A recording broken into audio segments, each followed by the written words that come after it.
The throne room of the Valorian Empire was the largest structure ever built by any species in the known galaxy. It stretched for nearly a mile in every direction, and the ceiling rose so high that clouds sometimes formed beneath its crystalline dome. 3 suns shone through the transparent walls and cast long shadows across the polished obsidian floor. Thousands of attendants normally filled this space with movement and sound and purpose. But today the throne room was silent and empty, except for a single figure sitting motionless upon the ancient seat of power. Empress. Cythera Velkith had ruled the Valorian Empire for 400 years. Her species lived for nearly 1,000 years, and she was considered young for a ruler. She had guided her people through 3 wars and 2 economic collapses and a plague that had killed millions. She had faced every challenge with strength and wisdom, and her people loved her for it. But none of those trials had prepared her for this. Her daughter was dying. Princess Nithira was only 40 years old, which made her a child by Valorian standards. She had been born with a rare condition that affected only 1 in 10 million of her species. The neural lattice that connected her mind to her body was slowly breaking down. Every day, she grew weaker. Every day, more of her functions failed. The finest physicians from 32 worlds had examined her. The most advanced medical technology in the galaxy had been used to try to save her. Nothing had worked. The Empress sat on her throne, with her 4 luminescent eyes dimmed to pale amber. This was a sign of grief so profound that even her closest advisors dared not approach her. She had not eaten in 3 days. She had not spoken in 2. She simply sat and waited for the inevitable end. Of everything she loved, far above the planet in orbit around the Valorian homeworld, a small ship dropped out of faster-than-light travel. It was called the Constellation, and it belonged to a species that most of the galaxy considered barely worth noticing. Humans had only been traveling between stars for 200 years. The Valorian Empire had been doing so for 9,000. To the ancient powers of the galaxy, humans were children playing at Civilization Commander Daniel Hayes stood on the bridge of the Constellation and looked down at the planet below. He was a tall man in his early 40s, with gray hair beginning to show at his temples. He had spent 20 years in the Earth's diplomatic corps, and he had visited dozens of alien worlds. But he had never seen anything quite like this. The Valorian homeworld was beautiful beyond description. Its surface was covered with cities that glowed like jewels and forests that shimmered with bioluminescent light. Massive structures floated in the upper atmosphere, supported by technology that humans could not even begin to understand. This was a civilization that had mastered the secrets of the universe while humanity was still learning to make fire.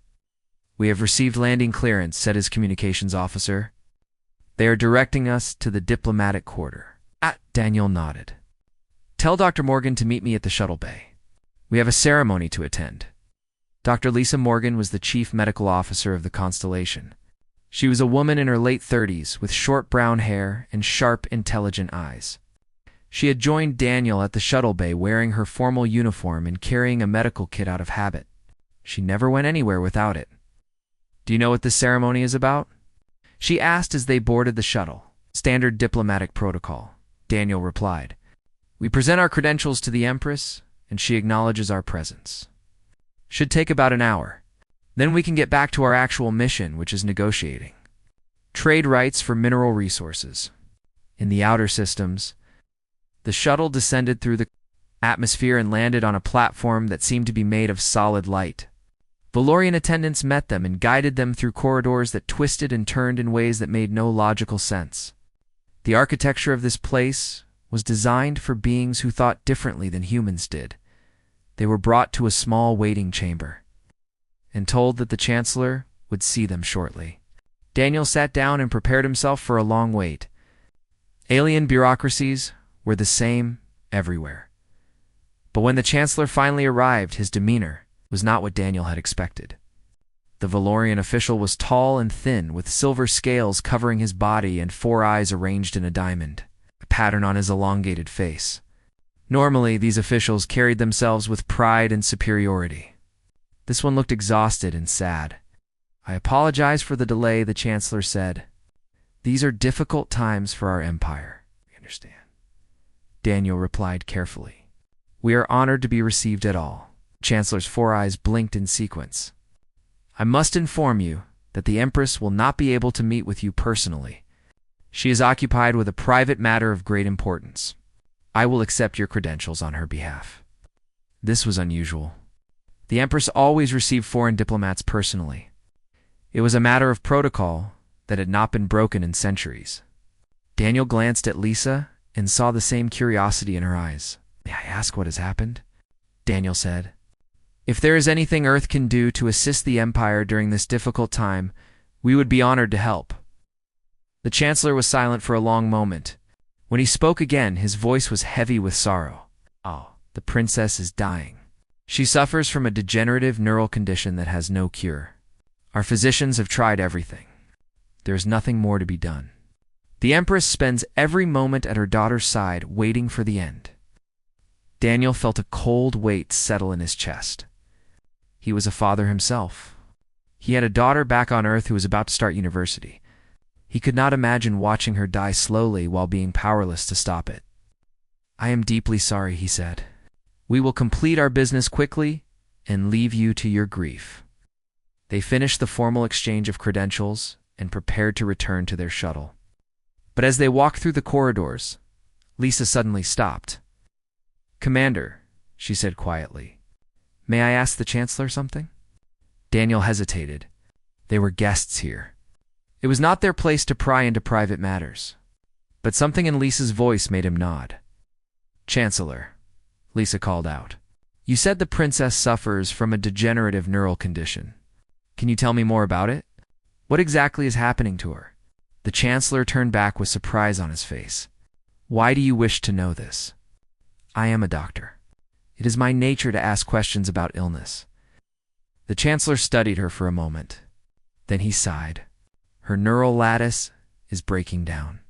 The protective coverings around her nerve fibers are deteriorating. Without them, the signals from her brain cannot reach her body properly. She is losing control of her movements and her senses, and soon she will lose the ability to breathe on her own. Lisa's eyes went wide. She grabbed Daniel's arm and pulled him aside. Commander, she whispered urgently, what he just described sounds exactly like a condition we have on Earth. We call it progressive neural demyelination, and we have a treatment for it. Daniel stared at her. Are you certain? No, I would need to see her medical records to be sure. But if I am right, then we might be able to save her. Daniel looked back at the Chancellor, who was watching them with confusion. He thought about protocol and politics and all the reasons why they should not get involved. Then he thought about the Empress sitting alone in her throne room waiting for her daughter to die. Chancellor, he said, we need to talk. The Chancellor listened to their request with disbelief written across his alien features. His four eyes narrowed, and his secondary arms folded tightly against his chest. Daniel could see that the Valorian official was struggling to understand why these primitive humans would even dare to suggest such a thing. You wish to examine the princess's medical records, the Chancellor repeated slowly. You believe that your species might have a cure for a condition that has defeated the greatest medical minds in the galaxy. I am not claiming certainty, Lisa said carefully. I am only saying that the symptoms you described sound similar to something we have encountered before. If I can see her records, I can determine whether our treatment might be applicable. The Chancellor made a sound that might have been laughter or might have been contempt. Human.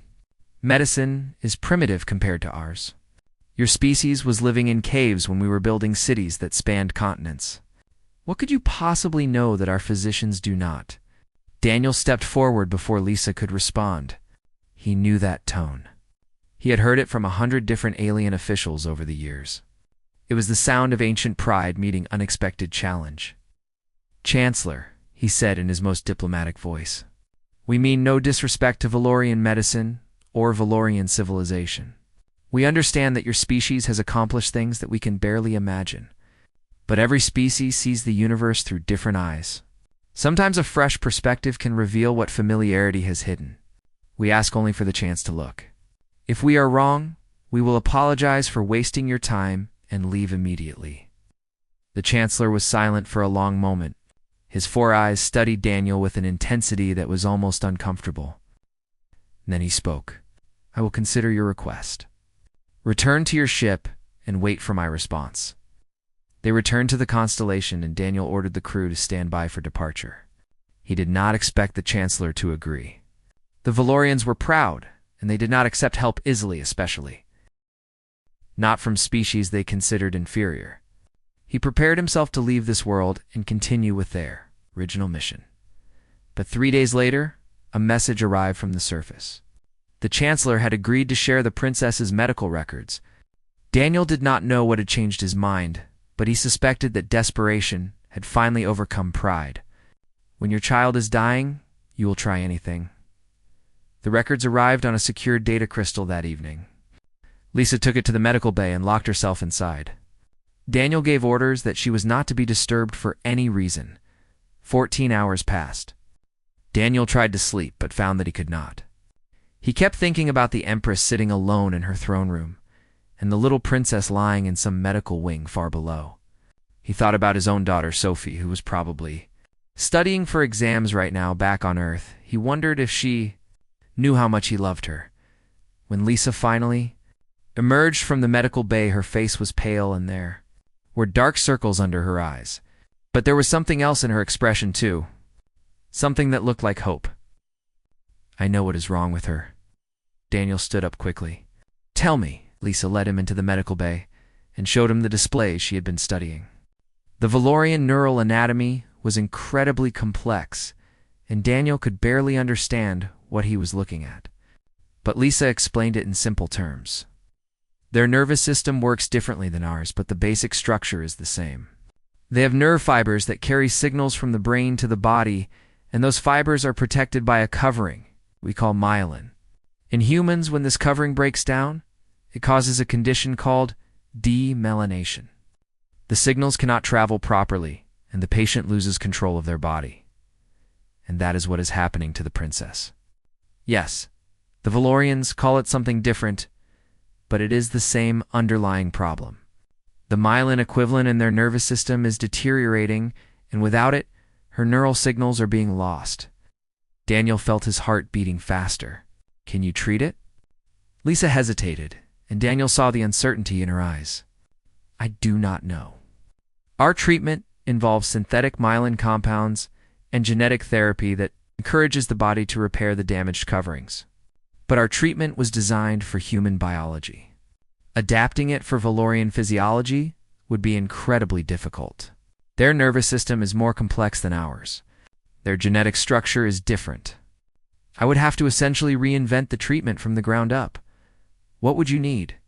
Access to their research facilities, access to their genetic databases, collaboration with their scientists, and time, a lot of time, weeks at minimum, maybe months." What?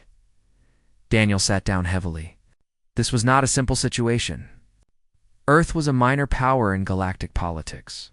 The Valorian Empire was one of the most influential civilizations in the known galaxy. Offering help that might fail could be seen as an insult. Worse, it could be seen as an attempt to manipulate a grieving empress during her moment of weakness. The political consequences could be severe. But there was a child dying down there on the planet below. "Can you do it?" Daniel asked. "If you had everything you needed, could you actually save her?" Lisa met his eyes. "I do not know. I have never attempted anything like this before. The odds are not good, but there is a chance, a real chance. And right now, that is more than anyone else can offer." Daniel thought about all the reasons why he should say no. He thought about protocol and politics and the careful diplomatic relationships that had taken decades to build. He thought about what his superiors back on Earth would say when they learned what he had done. Then he thought about Sophie. He thought about what he would do if she were the one dying and some stranger offered even the smallest hope of saving her. "Request an audience with the Empress," he said. "Tell her we have something to offer." The response came within hours. The Empress would see them. They descended to the planet's surface again, and were led through corridors even more twisted and confusing than before. This time, they were not taken to a formal waiting room, but to a private chamber deep within the palace. The room was small and simply furnished, which surprised Daniel. He had expected something grand. The Empress was waiting for them. She looked nothing like the powerful ruler Daniel had imagined. Her silver scales had lost their luster. Her robes hung loosely from a frame that seemed to have shrunk. Her 4 eyes were dim with grief and exhaustion. She looked like a mother who had not slept in weeks. "The Chancellor tells me you believe you can save my daughter," she said without greeting or ceremony. Her voice was flat and empty. "Many have made such claims before you. All of them have failed." Lisa bowed in the Valorian fashion, with her hands pressed together before her chest. "Your Majesty, I do not claim certainty. I only claim that we have experience with a similar condition among our own people, and that I would like the opportunity to try." The Empress studied Lisa with her 4 dim eyes. "Your species is young. Your medicine is crude by our standards. What could you possibly know that our own physicians do not?" "Perhaps nothing," Lisa admitted honestly. "But sometimes a different perspective reveals what familiarity has hidden. Your physicians have been looking at this problem through Valorian eyes for thousands of years. I see it through human eyes. Maybe I will see something they missed." The Empress was silent. Daniel could see the war playing out behind her eyes. Pride against desperation. Tradition against hope. The ruler of an ancient empire against a mother watching her child die. "And what do you want in return?"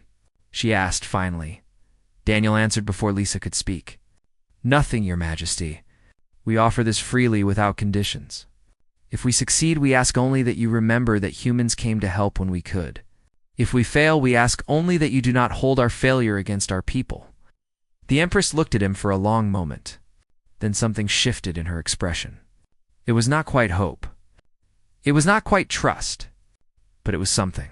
"You are either very noble or very foolish, Commander," she said quietly. "I have not yet decided which, but I will give you your chance.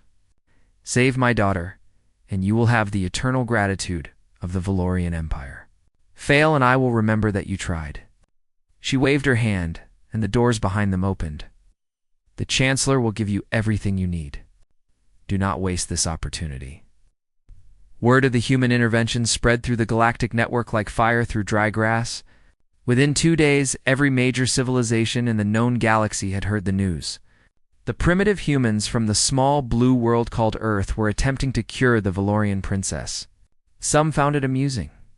Others found it insulting. And some found it deeply troubling. The Galaxy Council was the closest thing the known universe had to a governing body. It was made up of representatives from the 100 most powerful civilizations, and it met on a massive space station that orbited a dying star at the center of the galaxy. The council had existed for over 50,000 years, and it had rules about everything. Rules about trade and warfare and diplomacy, and 1,000 other things. That kept the great powers from destroying each other, and now the council had questions about what the humans were doing.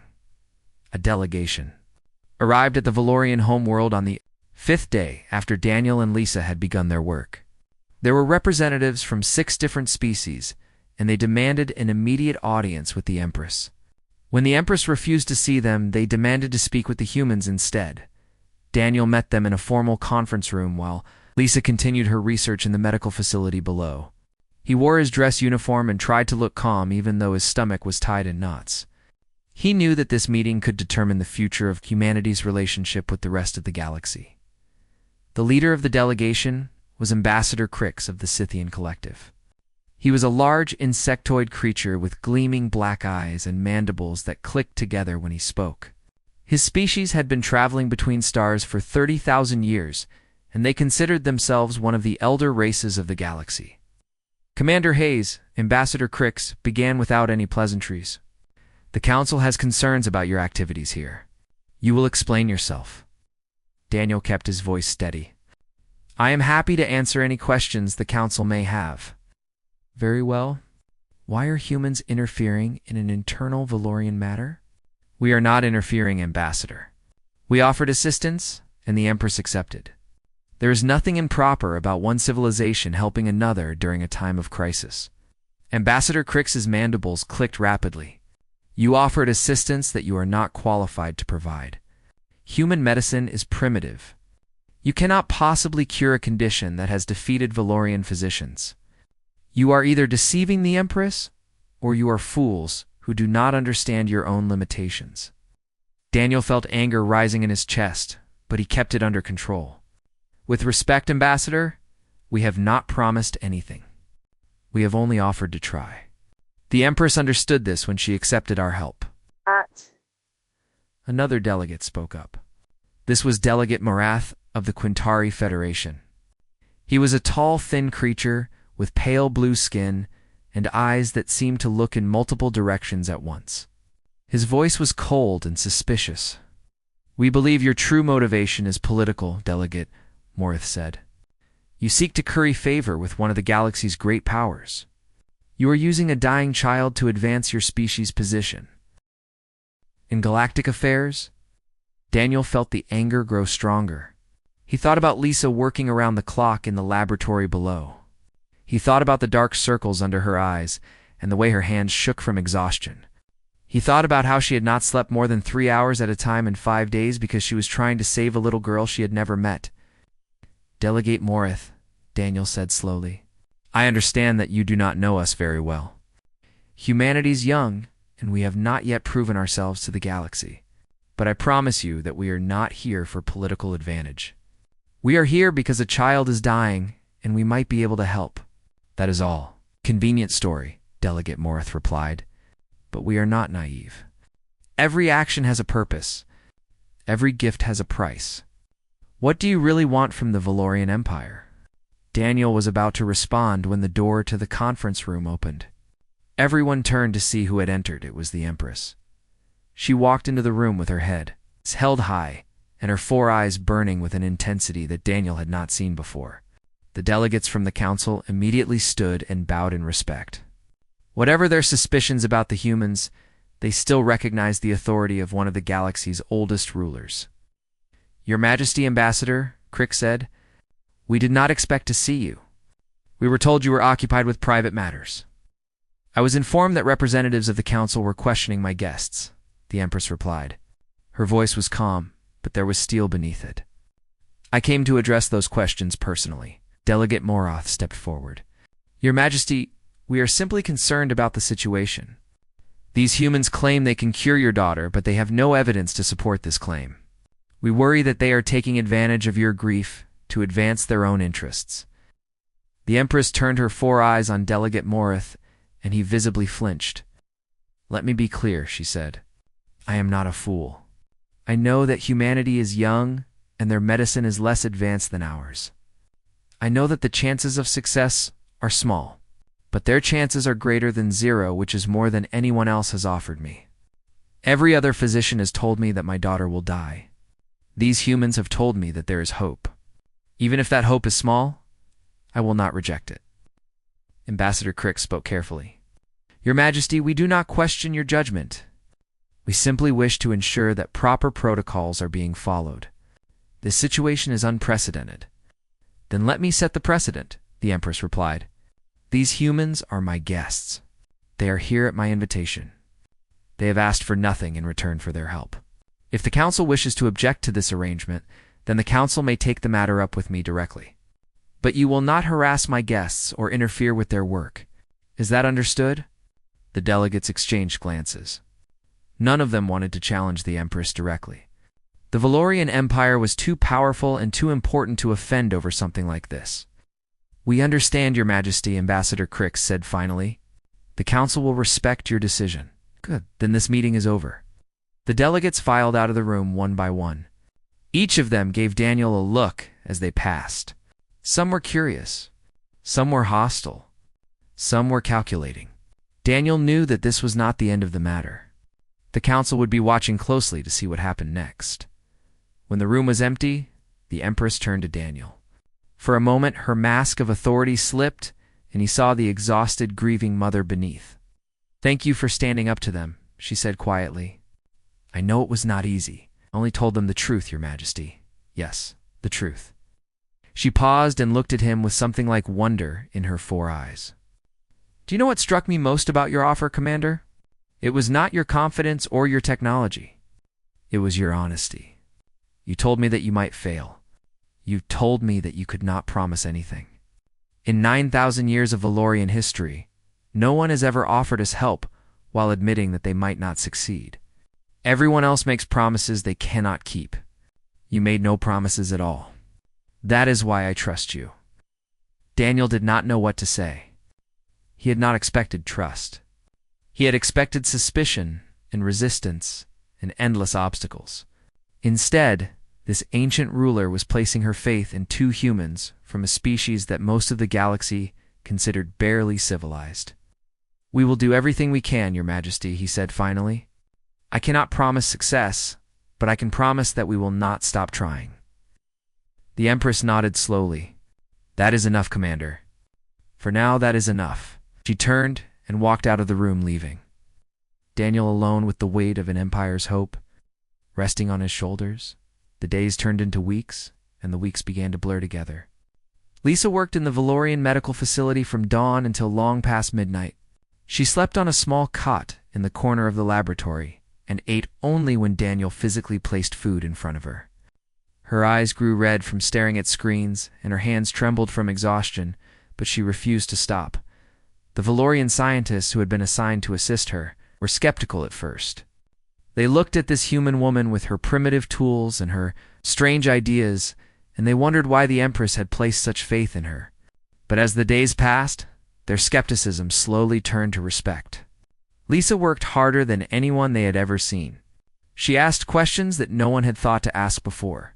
She approached the problem from angles that seemed impossible but somehow made sense.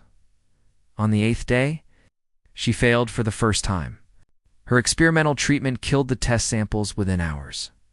She studied the results and adjusted her approach and tried again. On the 12th day, she failed again.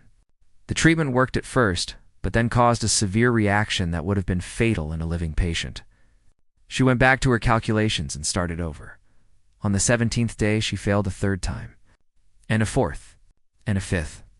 Each failure taught her something new, but each failure also cost precious time. And time was something the princess did not have. Daniel visited the princess whenever his duties allowed. She had been moved to a private medical suite deep within the palace, where the air was carefully controlled and the light was kept soft. The first time he saw her, he had to fight to keep his composure. Princess Nithira was small for her age, with delicate, silver scales that had begun to lose their shine. Her 4 eyes were dim and unfocused, and she could no longer move her arms or legs on her own.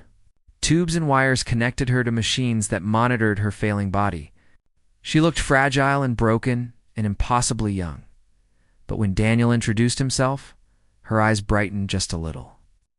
"You are the human," she whispered. Her voice was so weak that he had to lean close to hear her. "Mother told me about you, Princess." "My name is Daniel. I came to see how you are doing. I'm tired." "I am always tired now." She paused and seemed to gather her strength. "Will your doctor save me?" Daniel felt his heart break a little. He wanted to promise her that everything would be fine. He wanted to tell her that she would be running and playing again soon. But he could not lie to her. He was trying very hard, Princess. She works day and night to find a cure. I cannot promise that she will succeed, but I can promise that she will never stop trying. The princess was quiet for a moment.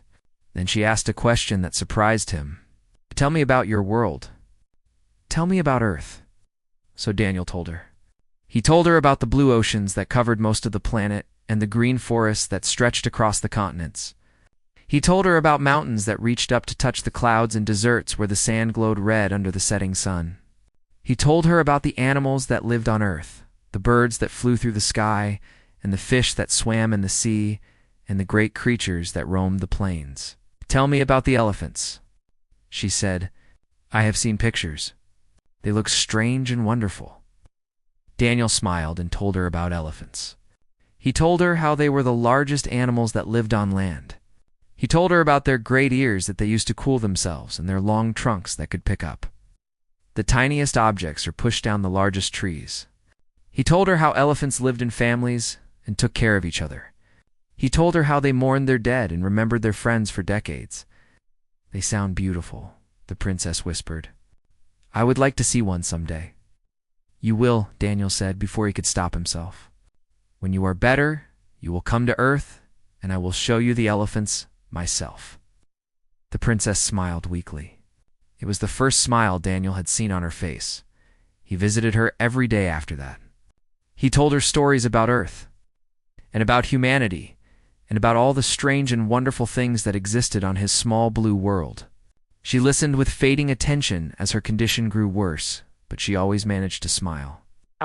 When he talked about the elephants, the Empress visited her daughter every evening. She would sit beside the bed and hold neither a small hand in her own. She did not speak much. She simply sat and watched and waited. Sometimes Daniel would see her in the corridor after her visits.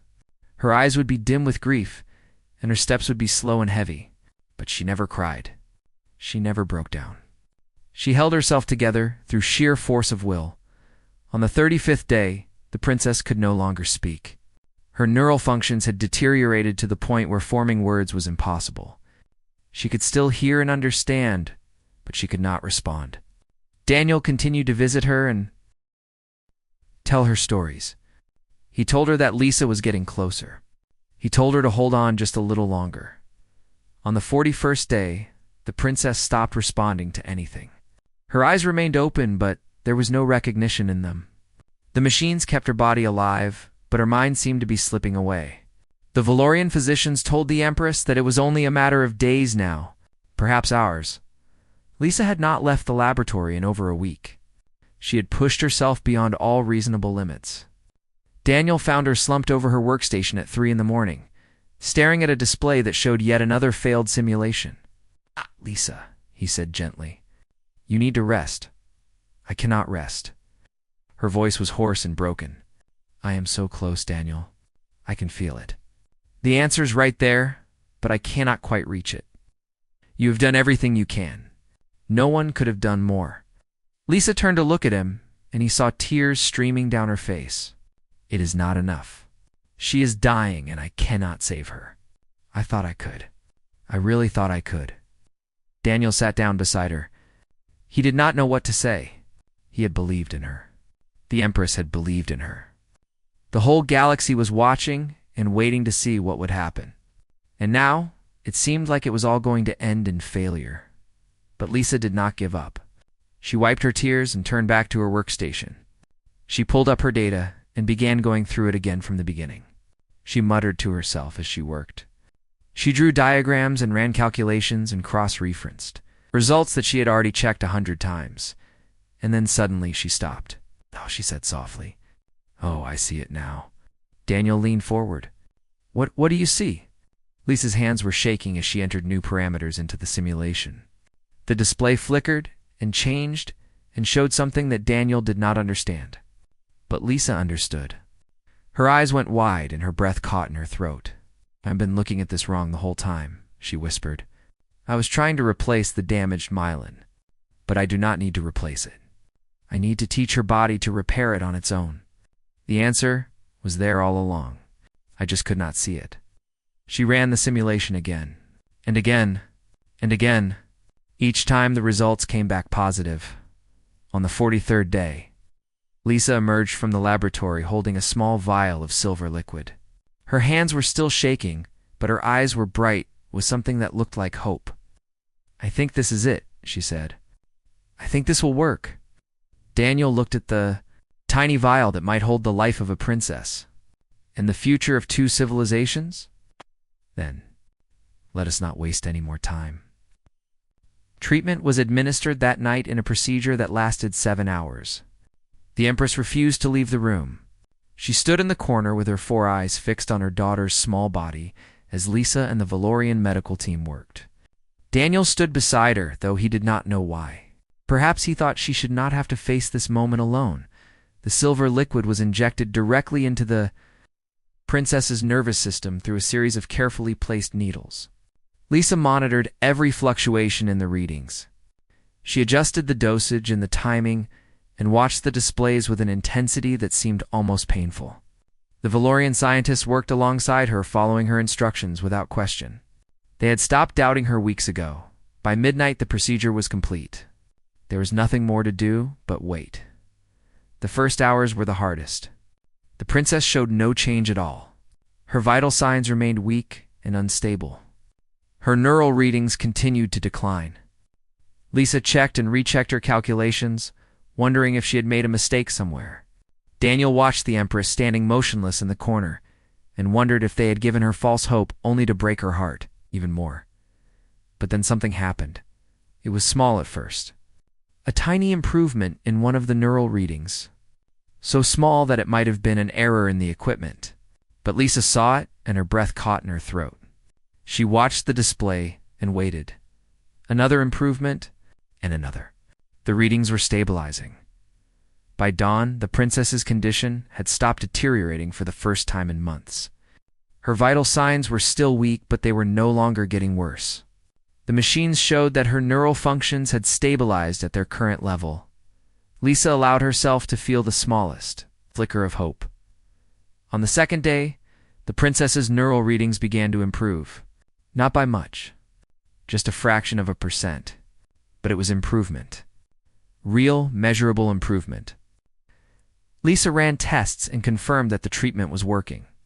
The princess's body was beginning to repair the damaged coverings around her nerve fibers. Slowly and painfully, but it was happening. The Empress did not leave her daughter's side.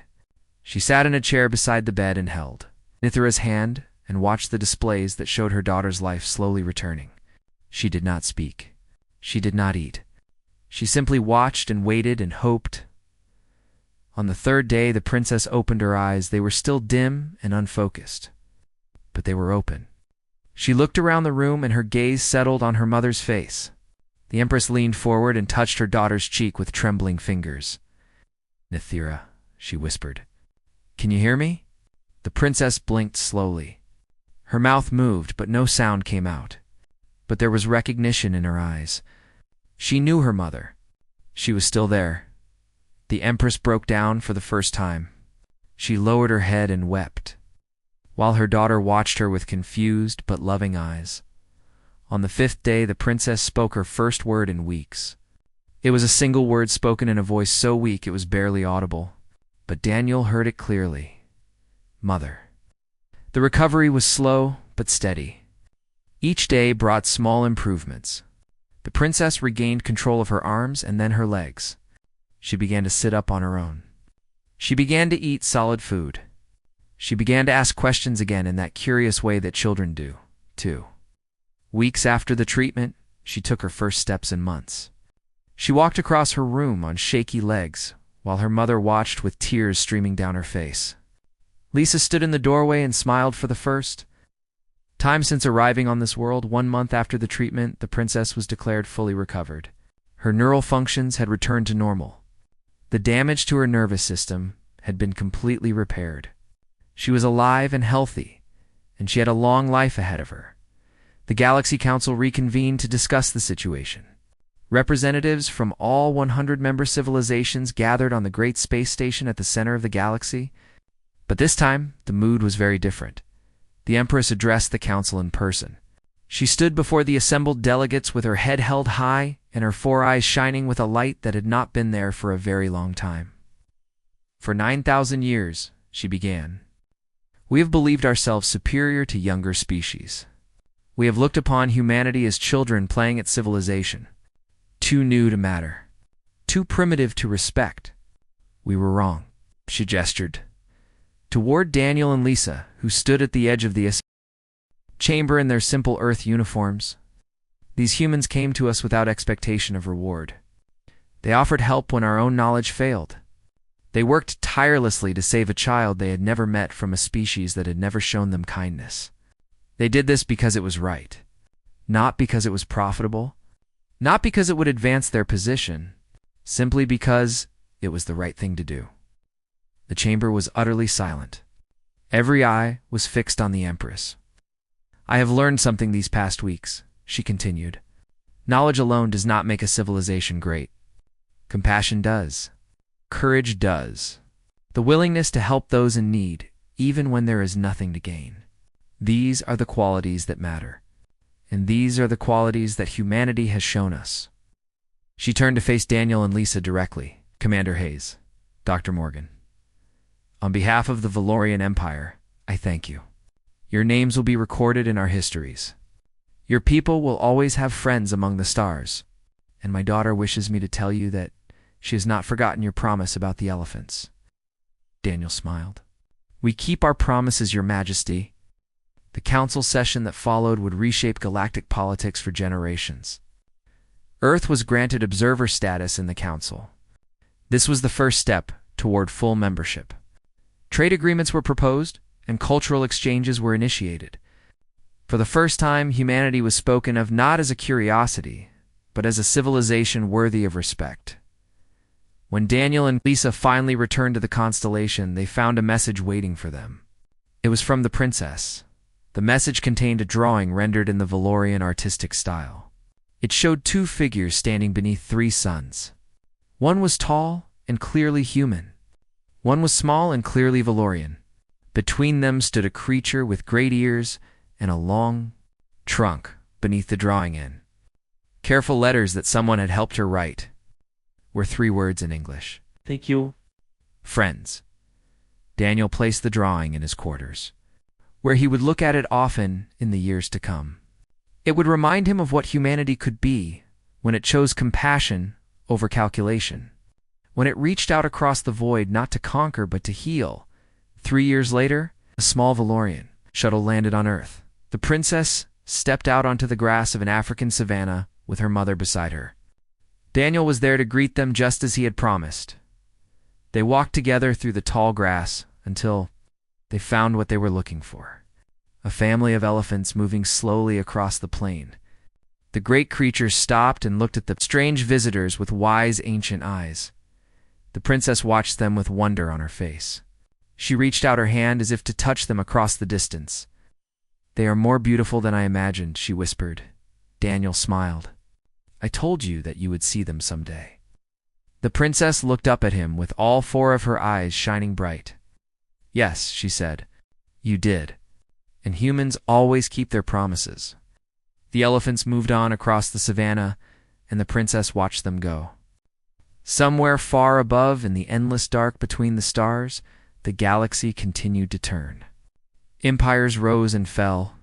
Wars were fought and won and lost. But on this small blue world, a little girl from another civilization stood, watching elephants and smiling, and that Daniel thought was worth everything.